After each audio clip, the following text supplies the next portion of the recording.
சீக்கிரமா சரி பண்ணுங்க. டிஸ்பிளேல வராது.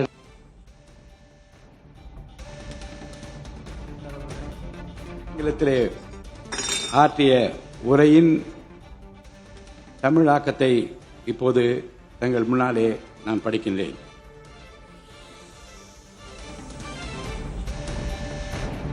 மாண்புமிகு சட்டமன்ற பேரவை உறுப்பினர்களே, வணக்கம். மக்களே நாட்டின் உண்மையான எஜமானர்கள் என்றார் பேரறிஞர் அண்ணா.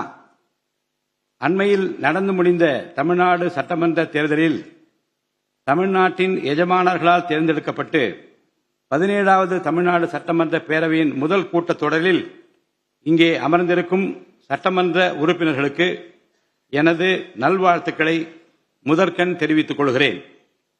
ஜனநாயகத்தின் இதயமாகவும் மூளையாகவும் திகழ்கின்ற வரலாற்று சிறப்புமிக்க இந்த மாமன்றத்தின் உறுப்பினர்களாகிய தாங்கள் அனைவருக்கும் மக்களுக்கு தேவையானவற்றை விவாதித்து அதற்கு ஏற்ப சட்டங்களை இயற்றி மக்கள் நலனை காப்பீர்கள் என்று நான் உறுதியாக நம்புகிறேன். சமத்துவம், சுதந்திரம் மற்றும் சகோதரத்துவம் ஆகிய மூன்றும் ஒன்றிணைந்ததே உண்மையான ஜனநாயகம் என்றார் அண்ணல் டாக்டர் அம்பேத்கர் அவர்கள். அத்தகைய ஜனநாயகம் மலர வேண்டும் என்றால் பகுத்தறிவு பகலவன் தந்தை பெரியார், பெருந்தலைவர் காமராஜர், சட்டமேதை அண்ணல் அம்பேத்கர், வீரமங்கை ராணி வேலு நாச்சியார், மக்கள் சேவகர் அஞ்சலை அம்மாள் ஆகியோரை கொள்கை தலைவர்களாக கொண்டுள்ள சாதி, மதம், மொழி, இனம், பணம் ஆகியவற்றுக்கு அப்பாற்பட்டு செயல்படும் தமிழக வெற்றி கழகத்தின் தலைவர் மாண்புமிகு தமிழ்நாடு முதலமைச்சர் திரு ச. ஜோசப் விஜய் அவர்களால் தான் முடியும் என்று முடிவெடுத்து தமிழக வெற்றி கழகத்தின் தலைமையிலான அரசினை ஆட்சி அதிகாரத்தில் தமிழ்நாட்டு மக்கள் அமர்த்தியுள்ளார்கள். மாற்றம் ஒன்றே மாறாதது என்பதற்கேற்ப தமிழ்நாட்டின் அரசியல் வரலாற்றில் இதுவரை நிகழ்ந்திராத ஒரு மாற்றம் அண்மையில் நடந்து முடிந்த தமிழ்நாடு சட்டமன்ற தேர்தலில் ஏற்பட்டிருக்கிறது. கட்சி தொடங்கிய 2 ஆண்டுகளில் மக்களின் பேராதரவுடன் தன்னந்தனியாக பல தடைக்கற்களை உடைத்தெறிந்து பணநாயகத்தை ஒழித்து ஜனநாயகத்தை நிலைநாட்டி ஆட்சியை பிடித்திருக்கிறார் சரித்திர நாயகர் மாண்புமிகு தமிழ்நாடு முதலமைச்சர் அவர்கள். மறுமலர்ச்சி என்பது மாண்புகளை மாய்த்திடும் நஞ்சு அல்ல, மாண்புகளை மாய்க்கும் நச்சு பூச்சிகளை அழித்திடும் முறை என்றார் பேரறிஞர் அண்ணா. பேரறிஞர் அண்ணா அவர்களின் பொன்மொழிக்கேற்ப தமிழ்நாட்டின் அரசியலில் ஒரு புதிய மறுமலர்ச்சியை, மகத்தான மாபெரும் விசில் புரட்சியை குறுகிய காலத்தில் ஏற்படுத்தி இமாலய சாதனை புரிந்திருக்கிறார் மாண்புமிகு முதலமைச்சர் அவர்கள். இந்திய நாடு சுதந்திரமடைந்த பிறகு தமிழ்நாட்டின் அரசியலில் 1967ஆம் ஆண்டு பேரறிஞர் அண்ணா அவர்களும் 1977ஆம் ஆண்டு புரட்சித் தலைவர் எம்ஜிஆர் அவர்களும் மாபெரும் புரட்சியை ஏற்படுத்தினார்கள். அந்த வரிசையில் 2026ஆம் ஆண்டு மாபெரும் சரித்திர புரட்சியை தன்னந்தனியாக ஏற்படுத்தி இருக்கிறார் மாண்புமிகு தமிழ்நாடு முதலமைச்சர் அவர்கள். மாநில உரிமை, பெண்கள் நலன் மற்றும் பாதுகாப்பு, சமூக நீதி, சம வாய்ப்பு, மாற்றுத்திறனாளிகள், விவசாயிகள், மீனவர்கள், நெசவாளர்கள், தொழிலாளர்கள், திருநர் மற்றும் சிறுபான்மையினர் ஆகியோரின் நலன், கல்வி, மருத்துவம் மற்றும் சுகாதாரம், உரிய பிரதிநிதித்துவம் என அனைவரையும் உள்ளடக்கிய ஆட்சி என்ற கொள்கையை அடிப்படையாக கொண்டு சட்டங்களை இயற்றும் அரசாக, திட்டங்களை தீட்டும் அரசாக, 7.5 கோடி தமிழ்நாட்டு மக்களுக்கான அரசாக இந்த அரசு விளங்கும். தமிழக வெற்றி கழகத்தின் கொள்கை தலைவர்களாக திகழும் பகுத்தறிவு பகலவன் தந்தை பெரியார், பெருந்தலைவர் காமராஜர், சட்டமேதை அண்ணல் அம்பேத்கர், ராணி வேலு நாச்சியார், மக்கள் சேவகர் அஞ்சலை அம்மாள் ஆகியோர் இன்று நம்முடன் இல்லை என்றாலும் அவர்கள் வகுத்து தந்த கொள்கைகளை கட்டி காத்து பேரறிஞர் அண்ணா மற்றும் புரட்சித் தலைவர் எம்ஜிஆர் அவர்களது வழியில் ஜனநாயகத்தின் மேன்மையை மேம்படுத்த தேவையான அனைத்து நடவடிக்கைகளையும் இந்த அரசு நடைமுறைப்படுத்தும். கூட்டணி ஆட்சி தத்துவத்தின் இலக்கணமாக திகழும் இந்த அரசு கடந்த 74 ஆண்டு காலமாக தமிழ்நாட்டின் அரசியல் வரலாற்றில் கண்டிராத ஆட்சியிலும் பங்கு, அதிகாரத்திலும் பங்கு என்பதை செய்து காட்டியுள்ளது. தமிழக வெற்றி கழக அரசு பொறுப்பேற்ற பின்னர் மாண்புமிகு முதலமைச்சர் திரு ச. ஜோசப் விஜய் அவர்கள் புதுதில்லியில் மாண்புமிகு இந்திய பிரதமர் திரு நரேந்திர மோடிஜி அவர்களை நேரில் சந்தித்து தமிழ்நாட்டின் நீண்டகால கோரிக்கைகளான வான்வழி அமைப்பு மையத்தை CABS கேப்ஸ் ஓசூரின் அருகில் நிறுவவும், மேகதாது அணை கட்ட கர்நாடக அரசு முயல்வதை தடுக்கவும் தமிழ்நாட்டு மீனவர்கள் இலங்கை அரசால் கைது செய்யப்படுவதை தடுத்து மீனவர்களையும் அவர்களது படகுகளையும் உடனே விடுவிப்பதற்கான நடவடிக்கைகள் அடங்கிய கோரிக்கை மனுவை அளித்து தமிழ்நாட்டிற்கு தேவையான நிதி உதவி உள்ளிட்ட அனைத்து உதவிகளையும் வழங்குமாறு கேட்டுக்கொண்டார். மேலும் ஒன்றிய அரசிடம் மாண்புமிகு முதலமைச்சர் அவர்கள் தமிழ்நாட்டிற்கு தேவையான நெடுஞ்சாலை மற்றும் உட்கட்டமைப்பு மேம்பாட்டிற்கான நிதி ஒதுக்கீடு, தேசிய முக்கியத்துவம் வாய்ந்த கல்வி நிறுவனங்களை தமிழ்நாட்டில் நிறுவுதல் மற்றும் ஓசூர், கோயம்புத்தூர் மற்றும் மதுரை நகரங்களுக்கு தேவையான மெட்ரோ ரயில் திட்டங்களுக்கு நிர்வாக ஒப்புதல் வழங்குதல் குறித்து கோரினார். நிதி ஆயோக்கின் 11வது ஆட்சி மன்ற குழு கூட்டத்தில் கலந்து கொண்ட மாண்புமிகு முதலமைச்சர் அவர்கள் இக்கோரிக்கைகளை நிறைவேற்ற மீண்டும் ஒருமுறை ஒன்றிய அரசிடம் வலியுறுத்தினார். இந்த கோரிக்கைகளை கனிவுடன் பரிசீலித்து ஒன்றிய அரசு தமிழ்நாட்டிற்கு தேவையான உதவிகளை செய்யும் என்று எதிர்பார்க்கப்படுகிறது. ஒன்றிய அரசுக்கு தமிழ்நாட்டு மக்கள் செலுத்தும் வரியிலிருந்து தமிழ்நாட்டிற்கு சேர வேண்டிய உரிய நிதி பகிர்வினை கோருவதற்கு தமிழ்நாடு சட்டமன்றத்தில் தீர்மானம் இயற்றப்படும். அவ்வாறு தீர்மானம் நிறைவேற்றுவதோடு நின்றுவிடாமல் உச்சநீதிமன்றம் வரை சென்று நிதி பகிர்வினை சட்ட ரீதியாக பெறுவதற்காக சட்ட வல்லுநர்கள் அடங்கிய சிறப்பு குழு அமைக்கப்படும். தமிழ்நாட்டிற்கு வரவேண்டிய ஒவ்வொரு ரூபாய் வருவாயும் முறையாக ஆவணப்படுத்தப்பட்டு தமிழ்நாட்டிற்கான நிதி பகிர்வில் ஒன்றிய அரசின் பாரபட்சமான அணுகுமுறை அறிக்கையாக வெளியிடப்படும். மேலும் தமிழ்நாட்டிற்குரிய நியாயமான நிதி பகிர்வை ஒன்றிய அரசிடமிருந்து பெறுவது உறுதி செய்யப்படும். தமிழ்நாட்டின் நலனை பாதுகாப்பதற்கும் மாநில உரிமைகளுக்காக போராடுவதற்கும் மாநிலங்களுக்கு தேவையான நலத்திட்டங்களை நிறைவேற்றுவதற்கும் புதிய கட்டமைப்புகளை உருவாக்குவதற்கும் ஒன்றிய அரசை தொடர்ந்து வலியுறுத்தி பெரும் முனைப்புடன் இந்த அரசு செயல்படும். கடந்த சில ஆண்டுகளில் தமிழ்நாட்டின் நிதி நிலைமை மிக மோசமான சீர்கேட்டை சந்தித்துள்ளது. மாண்புமிகு முதலமைச்சர் அவர்கள் பதவியேற்ற பிறகு ஆற்றிய தனது முதல் உரையில் உறுதியளித்தபடி கடந்த கால அரசின் தவறான நிதி நிர்வாகத்தின் மறைக்கப்பட்ட உண்மை நிலையை வெளிக்கொணரும் வகையில் தமிழ்நாட்டின் நிதி நிலை குறித்த வெள்ளை அறிக்கையை இந்த அரசு வெளியிட்டுள்ளது. கடந்த 5 ஆண்டுகளில் மட்டும் கடனின் அளவு ஏறத்தாழ 2 மடங்காக உயர்ந்தது. 10 லட்சம் கோடி ரூபாய் என்ற அளவை எட்டியுள்ளது. இது தற்போது மாநில மொத்த உள்நாட்டு உற்பத்தி மதிப்பில் ஜிஎஸ்டிபி 28.3% உள்ளது. இதன் காரணமாக தமிழ்நாட்டில் வாழும் ஒவ்வொரு தனி நபர் மீதும் 1 லட்சம் ரூபாய்க்கும் அதிகமான கடன் சுமை உள்ளது. 2024-25 நிதியாண்டில் 48,840 கோடி ரூபாயாக இருந்த மாநிலத்தின் வருவாய் பற்றாக்குறை 2025-26 நிதியாண்டில் 78,324 கோடி ரூபாயாக ஒரே ஆண்டில் உயர்ந்து மாநில மொத்த உள்நாட்டு உற்பத்தி மதிப்பில் ஜிஎஸ்டிபி 2.2% உள்ளது. மொத்த வருவாய் வரவுகளில் கிட்டத்தட்ட 23% வட்டி செலுத்துவதற்கே செலவிடப்படுகிறது. வருவாய் இழப்புகள் மற்றும் வரி வசூல் துறைகளில் நிலவும் திட்டமிட்ட ஊழல் காரணமாக 2021-22 நிதியாண்டில் மாநில மொத்த உள்நாட்டு உற்பத்தி மதிப்பில் 5.93% இருந்த வரி வருவாய் 2025-26 நிதியாண்டில் 5.45% குறைந்துள்ளது. அரசுக்கு நியாயமாக செல்ல வேண்டிய திசை மாறி சென்ற வருவாயை முறையாக அரசின் கருவூலத்திற்கு கொண்டு வர இந்த அரசு ஏற்கனவே ஒருங்கிணைந்த நடவடிக்கைகளை தொடங்கியுள்ளது. இதுவரை தடமாறி சென்ற வருவாயை அரசின் கணக்குக்கு கொண்டு வரும் பொருட்டு மதுபான உற்பத்தியாளருக்கான கூடுதல் சிறப்பு கட்டணத்தை பிரிவிலேஜ் ஃபீ இந்த அரசு அண்மையில் விதித்துள்ளது. இதன் மூலம் அரசின் கருவூல கணக்கில் வரவு வராத வருவாய்கள் அனைத்தும் முழுமையாக முறைப்படுத்தப்படும்.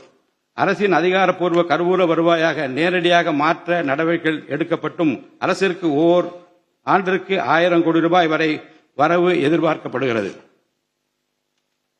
வருவாய் வரவுகளில் ஏற்படும் அனைத்து இழப்புகளையும் அதேபோல் அரசு பணிகள் மற்றும் இதர அரசு செலவினங்களில் ஏற்படும் இழப்புகளையும் தடுத்து நிதி நிலையை மீண்டும் சீரான பாதைக்கு கொண்டு வர இந்த அரசு அனைத்து நடவடிக்கைகளையும் மேற்கொண்டு வருகிறது.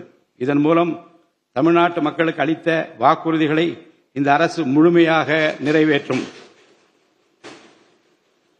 மிகவும் சவாலான நிதி நெருக்கடியினை தமிழ்நாடு அரசு சந்தித்து வரும் வேளையிலும் மக்களுக்கு அளித்த வாக்குறுதிகளை நிறைவேற்றும் முனைப்புடன் இந்த அரசு ஆட்சி பொறுப்பேற்றவுடன் மாண்புமிகு முதலமைச்சர் அவர்கள் முதல் 3 உத்தரவுகளாக நுகர்வோரின் மின் கட்டணத்தினை குறைத்திடும் விதமாக அரசிற்கு ஏற்படக்கூடிய 1730 கோடி ரூபாய் செலவில் 2 மாதங்களுக்கு 500 யூனிட் வரை பயன்படுத்தும் வீடுகளுக்கு 200 யூனிட் இலவச மின்சாரம் வழங்கவும், மாநிலத்தின் அனைத்து மாவட்டங்களிலும் போதைப்பொருள் தடுப்பு சிறப்பு படையினை உருவாக்கவும் மற்றும் பெண்கள் மற்றும் குழந்தைகளின் பாதுகாப்பிற்காக சிங்கப்பெண் சிறப்பு அதிரடி படையினை ஏற்படுத்தவும் ஆணையிட்டுள்ளார். பொது அமைதியை பேணி காப்பது, சட்டத்தின் ஆட்சியை நிலைநிறுத்துவது மற்றும் பெண்களுக்கு எதிரான குற்றங்களை இரும்பு கரம் கொண்டு ஒடுக்கி மகளிர் மற்றும் குழந்தைகளை பாதுகாப்பான சூழ்நிலை உருவாக்குவது இந்த அரசின் முதன்மையான லட்சியமாகும். பெண்களுக்கு எதிரான பாலியல் வன்கொடுமை மற்றும் சமூக விரோத செயல்களில் ஈடுபடுவோர் மீது இந்த அரசு மிக கடுமையான கண்டிப்பான விரைவான நடவடிக்கைகளை எடுத்து உரிய சட்ட பிரிவுகளின் கீழ் அதிகபட்ச தண்டனை பெற்றுத்தரும். பெண்கள் மற்றும் குழந்தைகளின் பாதுகாப்பினை உறுதி செய்யும் பொருட்டு உருவாக்கப்பட்ட சிங்கப்பெண் சிறப்பு அதிரடிப்படை 2545 புதிய பணியிடங்களுடன் 319 புதிய 4 சக்கர ரோந்து வாகனங்கள், 101 இருசக்கர வாகனங்கள் மற்றும் ட்ரோன்களுடன் 354 கோடி ரூபாய் நிதி ஒதுக்கீட்டில் இப்பணியினை மிக சிறப்பாக செய்து முடிக்கும். கடந்த சில ஆண்டுகளாக தமிழ்நாட்டில் போதைப்பொருள் கலாச்சாரம் வேரூன்றியுள்ளது. இதனை கட்டுப்படுத்த முந்தைய அரசு ஆக்கப்பூர்வமான நடவடிக்கைகள் எதையும் எடுக்கவில்லை. தமிழ்நாட்டின் சட்டம் ஒழுங்கு சீர்கேட்டிற்கு முதற் காரணம் மாநிலத்தின் பரவலாக கிடைக்கும் போதைப்பொருள் பழக்கம்தான். போதைப்பொருள் இல்லாத தமிழ்நாட்டை உருவாக்குவது இந்த அரசு முழு மூச்சுடன் செயல்படும். இதனை செயல்படுத்தும் விதமாக போதைப்பொருள் தடுப்பு சிறப்பு படை அனைத்து மாவட்டங்களை உருவாக்க இந்த அரசு உத்தரவிட்டுள்ளது. போதைப்பொருள் நடமாட்டத்தை முற்றிலுமாக ஒழிக்க தேவையான அனைத்து நடவடிக்கைகளையும் இந்த அரசு எடுத்து வருகிறது. பொதுமக்களின் நலனில் பெரிதும் அக்கறை கொண்ட இந்த அரசு பொறுப்பேற்றவுடன் முதற்கட்டமாக வழிபாட்டு தலங்கள், கல்வி நிறுவனங்கள் மற்றும் பேருந்து நிலையங்களுக்கு அருகில் 500 மீட்டர் தொலைவில் அமைந்திருந்த 717 மதுபான சில்லறை விற்பனை கடைகள் மூடப்பட்டுள்ளன. கள்ளச்சாராய நடமாட்டம் மற்றும் சட்டவிரோத மது விற்பனையை முற்றிலும் ஒழிப்பதற்கும் இத்துறையில் முழுமையான கண்காணிப்பை ஏற்படுத்துவதற்கும் தேவையான கடுமையான விதிமுறைகள் உருவாக்கப்பட்டு நடைமுறைப்படுத்தப்படும். இதன் மூலமாக ஆயத்தீர்வை வசூல் மற்றும் மதுபான விநியோகத்தில் உள்ள முறைகேடுகள் தடுக்கப்பட்டு மாநிலத்தின் சமூக பொருளாதார சூழல் நல்வழிப்படுத்தப்படும். தமிழ்நாட்டில் கனிம வளத்துறையில் மலிந்து கிடக்கும் ஊழல் முறைகேடுகள் காரணமாக கனிம வளங்கள் மூலம் கிடைக்கும் வருவாயில் பெரும் அளவில் இழப்பு ஏற்பட்டுள்ளது. மாநிலத்தில் உள்ள கனிம வளங்களை திறம்படவும் சுற்றுச்சூழலுக்கு உகந்த வகையில் நீடித்த காலத்திற்கு பயன்படுத்துவதையும் இந்த அரசு உறுதி செய்யும். அரசின் கருவூலத்திற்கு வரவேண்டிய வருவாய் வேறு வழிகளில் திசை மாறி செல்வதை தடுத்து அது முறையாக வந்து சேருவதை உறுதி செய்வதற்காக முறையான ஒழுங்குமுறை மற்றும் அமலாக்கத்தின் மூலம் திட்டமிட்ட சட்டவிரோத கனிம தொழிலும் வரி ஏய்ப்பும் இரும்பு கரம் கொண்டு ஒடுக்கப்படுகின்றன.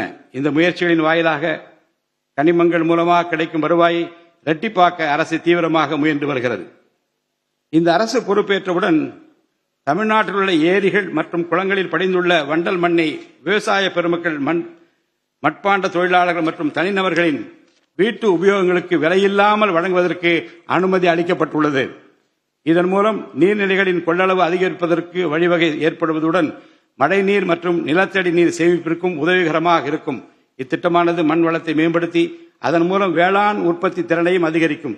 இத்திட்டத்தின் கீழ் தற்போது வரை 18,274 ஏரிகள் மற்றும் குளங்கள் அறிவிக்கை செய்யப்பட்டுள்ளன.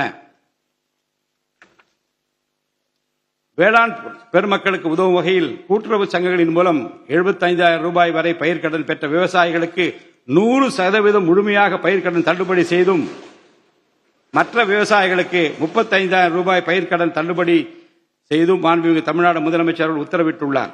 இதன் மூலம் 14.43 லட்சம் விவசாயிகள் பயனடைவர். இதனால் சுமார் 6,000 கோடி ரூபாய் அரசிற்கு கூடுதல் செலவினம் ஏற்படும். வேளாண் துறையை மறுமலர்ச்சி அடைய செய்வதும் வேளாண் பெருமக்களின் வாழ்வாதாரத்தை மேம்படுத்துவதுமே இந்த அரசின் முதன்மையான கொள்கையாகும்.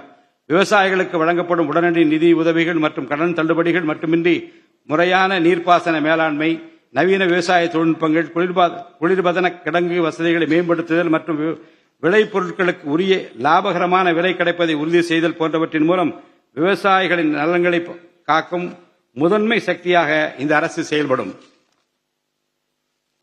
நிர்வாக அமைப்பில் மலிந்து கிடக்கும் ஊழலை வேரோடு அறுத்து நேர்மையான, வெளிப்படையான, தூய்மையான நிர்வாகத்தை மக்களுக்கு வழங்குவதில் இந்த அரசு உறுதியாக உள்ளது. இதற்கேற்ப அனைத்து துறை சார்ந்த கொள்முதல்கள் மற்றும் ஒப்பந்த புள்ளிகள் எவ்வித ஒளிவு மறைவுமின்றி கடுமையான கண்காணிப்பு வழிமுறைகளுக்கு உட்படுத்தப்படும். கடந்த காலங்களில் நிலவிய முறையற்ற நிதி பரிமாற்றங்களும் இடைத்தரகர்களின் தலையீடுகளும் முற்றிலுமாக ஒழிக்கப்படும். ஒவ்வொரு சமூகத்திற்கும் உரிய அளவிலான பிரதிநிதித்துவம் கிடைப்பதே உண்மையான சமூக நீதி என்பது இந்த அரசின் அடிப்படை கொள்கை. இந்த கொள்கை மற்றும் வாக்குறுதியை நிறைவேற்ற சாதிவாரி கணக்கெடுப்பினை மக்கள் தொகை கணக்கெடுப்புடன் இணைந்து விரைவாக முடிக்க நாம் ஒன்றிய அரசினை வலியுறுத்துவோம். ஒன்றிய அரசின் சாதிவாரி கணக்கெடுப்பு முடிந்த பின்னர் தமிழ்நாடு அரசு சமூக நீதி கணக்காய்வினை நடத்தும். 1968 ஆண்டில் பேரறிஞர் அண்ணா அவர்கள் முதலமைச்சராக இருந்தபோது மும்மொழி கொள்கை நீக்கப்பட வேண்டும், தமிழ் மற்றும் ஆங்கிலம் ஆகிய இருமொழிகள் மட்டுமே பயிற்றுவிக்கப்பட வேண்டும் என்ற தீர்மானம் தமிழ்நாடு சட்டமன்ற பேரவையில் நிறைவேற்றப்பட்டது. அன்று முதல் இன்று வரை தமிழ்நாட்டில் இருமொழி கொள்கையே கடைபிடிக்கப்பட்டு வருகிறது.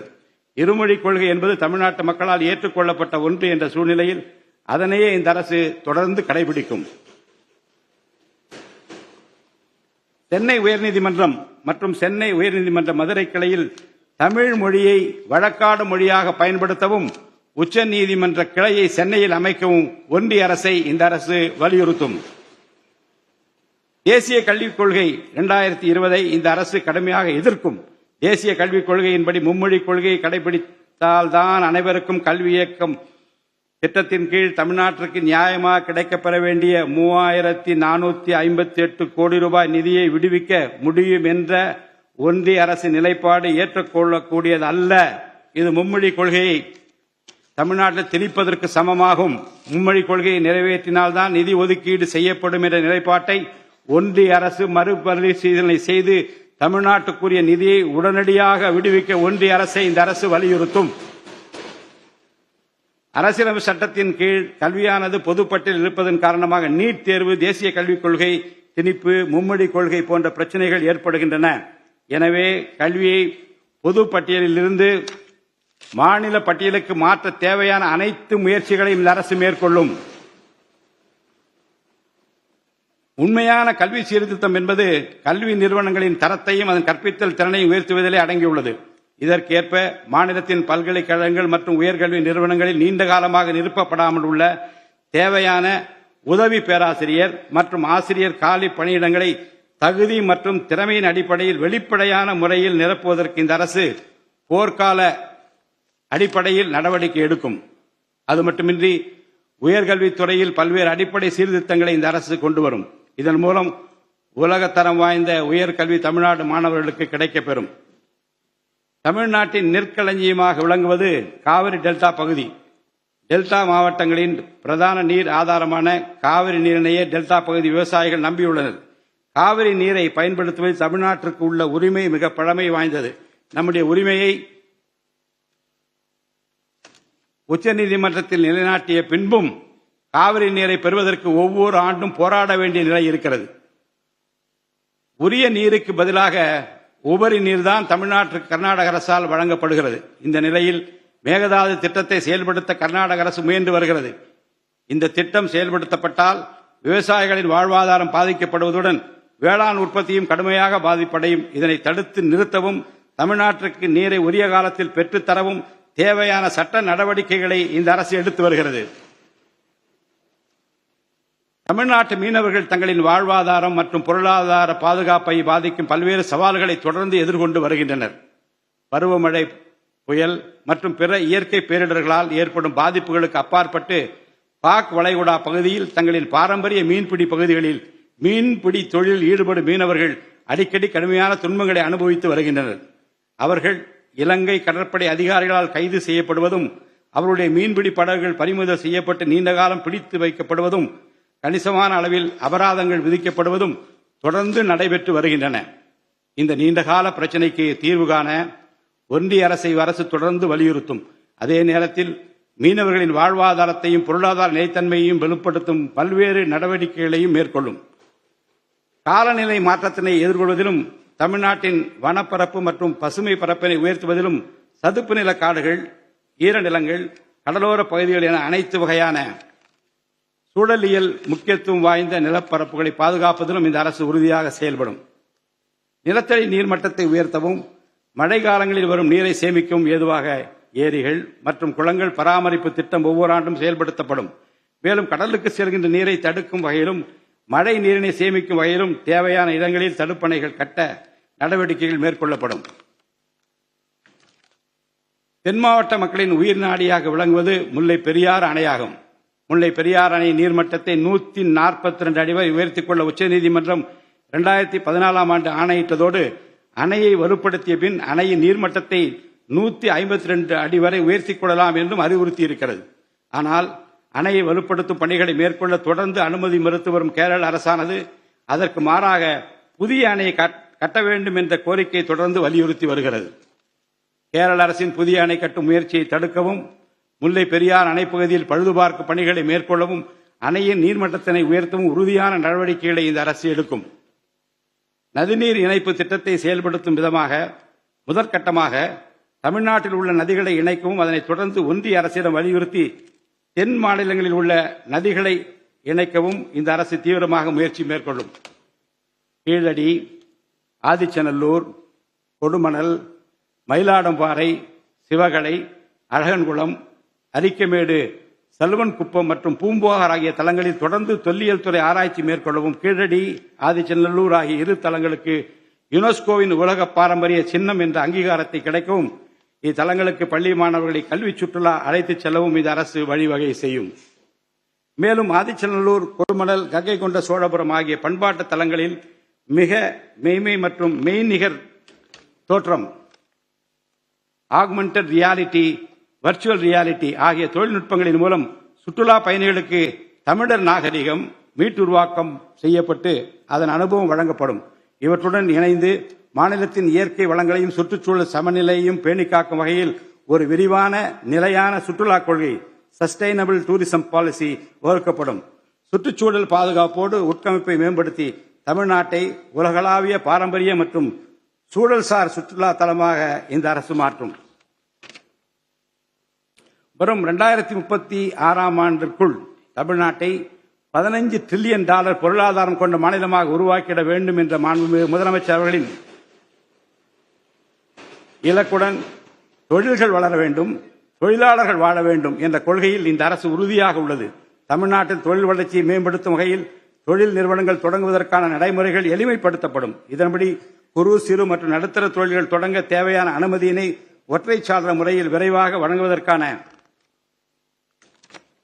நடவடிக்கைகளை இந்த அரசு எடுக்கும். இதன் மூலம் தமிழ்நாடு தொழில் வளர்ச்சி அடைவதோடு லட்சக்கணக்கான வேலை வாய்ப்புகளும் உருவாக்கப்படும். மாநிலத்தின் பொருளாதார நிலைத்தன்மையையும் தொழில்துறை வளர்ச்சியையும் ஊக்குவிக்கும் நோக்குடன் முந்தைய தொழில் கொள்கைகளின் தொடர்ச்சியை பேணுவதோடு தற்கால மற்றும் வருங்கால தேவைகளை கருத்தில் கொண்டு ஒரு புதிய தொழில் கொள்கையை இந்த அரசு வகுத்து உள்நாட்டு மற்றும் உலகளாவிய நிறுவனங்கள் தமிழ்நாட்டில் தங்களது முதலீடுகளை மேற்கொள்வதற்கான சிறப்பு ஊக்கத்தொகை திட்டங்களை இந்த அரசு செயல்படுத்தும். அனைத்து துறைகளுக்கும் பொருந்தக்கூடிய வகையில் ஒற்றைச்சாளர முறை சிங்கிள் விண்டோ சிஸ்டம் முழுமையான டிஜிட்டல் தளமாக மேம்படுத்தி எவ்வித நிர்வாக தாமதமின்றி அனைத்து அனுமதிகளையும் விரைந்து வழங்கி தொழில் தொடங்குவதை எளிதாக்கும். ஈஸ் ஆஃப் டூயிங் பிசினஸ் சூழலை இந்த அரசு மேம்படுத்தும். பன்னாட்டு நிறுவனங்களின் முதலீடுகளை ஈர்க்கும் வகையில் தமிழ்நாடு முதலீட்டாளர் ஊக்குவிப்பு ஆணையம் ஒன்று தலைமைச் செயலாளர் தலைமையில் ஏற்படுத்தப்படும். இந்த ஆணையத்தின் மூலம் 200 கோடி ரூபாய்க்கும் அதிகமாக முதலீடு செய்யும் நிறுவனங்கள் அல்லது 5000 பேருக்கு வேலைவாய்ப்பு வழங்கும் நிறுவனங்களுக்கு விரைந்து தொழில் தொடங்க அனுமதி அளிக்க நடவடிக்கை எடுக்கப்படும். வறுமையில்லா தமிழ்நாட்டை உருவாக்குவது இந்த அரசின் முதன்மையான குறிக்கோள்.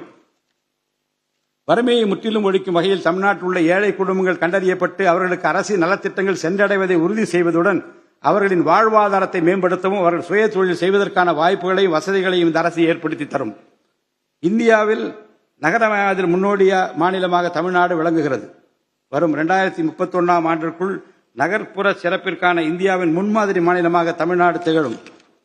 தமிழ்நாட்டில் உள்ள ஒவ்வொரு மாநகராட்சி, நகராட்சி மற்றும் பேரூராட்சியும் தங்களது குடிமக்களுக்கு உயர்தர வாழ்க்கையை உறுதி செய்யும் வகையில் தூய்மையான குடிநீர் விநியோகம், நவீன நகர்ப்புற கட்டமைப்பு, பசுமையான மற்றும் தூய்மையான சூழல், டிஜிட்டல் நிர்வாகம் மற்றும் நிலையான பொருளாதார வாய்ப்புகளை அடுத்த 5 ஆண்டுகளில் வழங்கும். அரசு துறைகளில் உள்ள காலி பணியிடங்களை நிரப்ப குறித்த நேரத்தில் எவ்வித ஒளிவு மறைவுமின்றி தேர்வாணையங்கள் மூலம் தேர்வுகள் நடத்தப்பட்டு முறைப்படி காலி பணியிடங்கள் நிரப்பப்படும். இதன் மூலம் ஆயிரக்கணக்கான இளைஞர்களின் அரசு பணி கனவு மெய்ப்படும். செயற்கை நுண்ணறிவிற்கு தனி கவனம் செலுத்த வேண்டியதன் அவசியத்தை கருத்தில் கொண்டு இந்த அரசு தகவல் தொழில்நுட்பவியல் மற்றும் டிஜிட்டல் சேவைகள் துறையின் வரம்பை செயற்கை நுண்ணறிவையும் உள்ளடக்கும் வகையில் விரிவுபடுத்தியுள்ளது.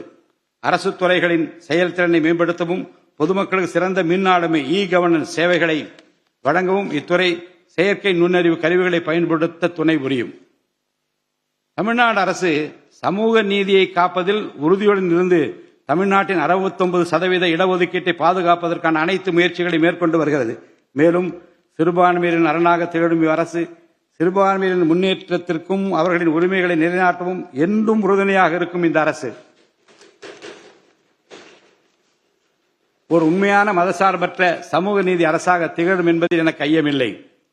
ஆதி திராவிடர் மற்றும் பழங்குடியினருக்கான உயர்தர பள்ளிக் கல்வி, உலகின் தலைசிறந்த பல்கலைக்கழகங்கள் உயர்கல்வி, வேலைவாய்ப்பு மற்றும் சுய தொழில் வாய்ப்புகள், வீடு மற்றும் உட்கட்டமைப்பு வசதிகள், திறன் மேம்பாடு, பொருளாதார மற்றும் வாழ்வாதார மேம்பாடு என அனைத்து வகையிலும் ஆதி திராவிடர் மற்றும் பழங்குடியின மக்களின் சமூக நீதியினை நிலைநாட்டும் அரசாக இந்த அரசு திகழும். மாற்றுத்திறனாளிகளின் நலனை பேணி பாதுகாக்க இந்த அரசு உறுதி பூண்டுள்ளது. மாற்றுத்திறனாளிகளின் உரிமைகள், சமத்துவம் மற்றும் சமூக பாதுகாப்பினை உறுதி செய்யும் முன்னணி மாநிலமாக தமிழ்நாடு அரசு திகழும்.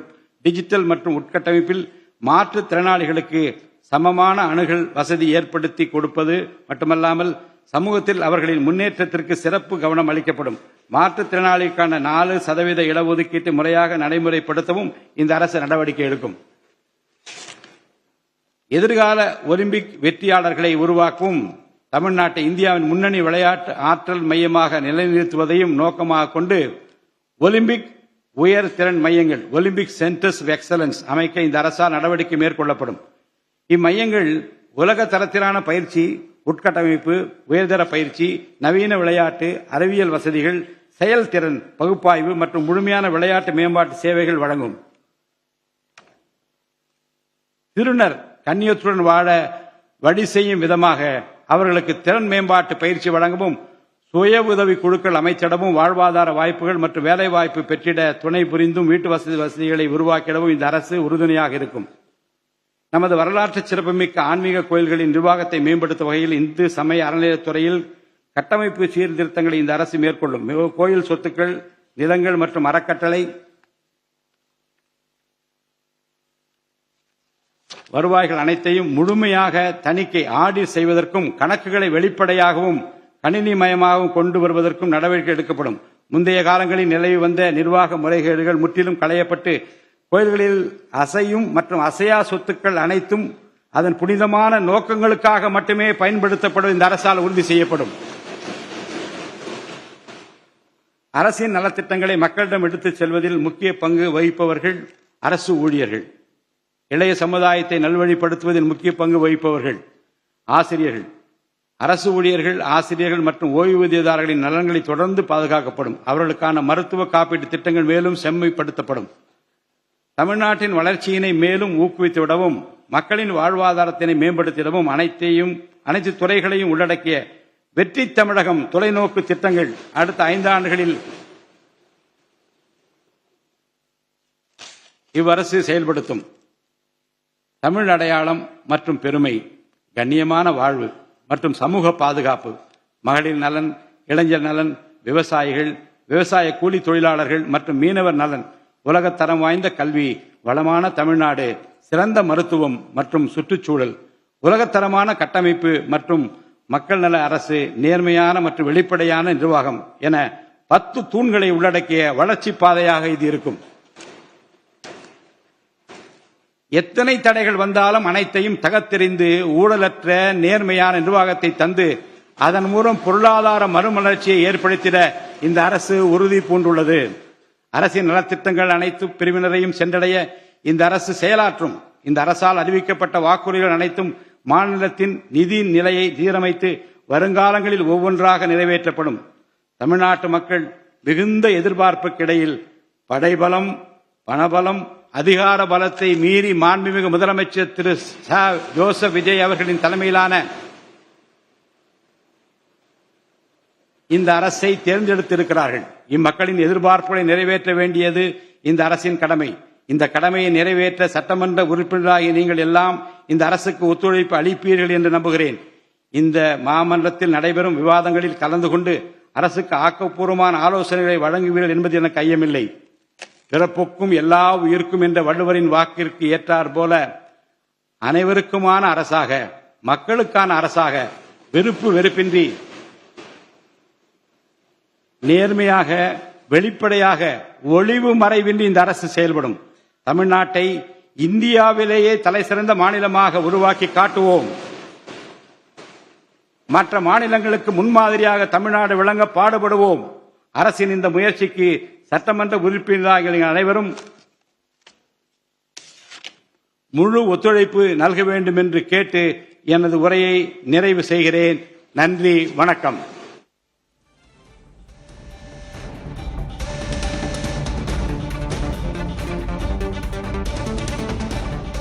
தாவேகா அரசு அமைந்த பிறகு நடைபெறும் முதல் சட்டமன்ற கூட்டத்தொடரில் ஆளுநர் தனது உரையை நிறைவு செய்திருந்தார். அதற்கு பிறகு சபாநாயகர் ஜே.சி.டி. பிரபாகர் ஆளுநர் உரையின் தமிழாக்கத்தை வாசித்து முடித்திருக்கிறார். தமிழக அரசியலில் வரலாற்று புரட்சி நடந்துள்ளது. கட்சி தொடங்கி 2 ஆண்டுகளில் தாவேகா ஆட்சி அமைந்துள்ளது. தாவேகா அளித்த அனைத்து வாக்குறுதிகளும் நிறைவேற்றப்படும்.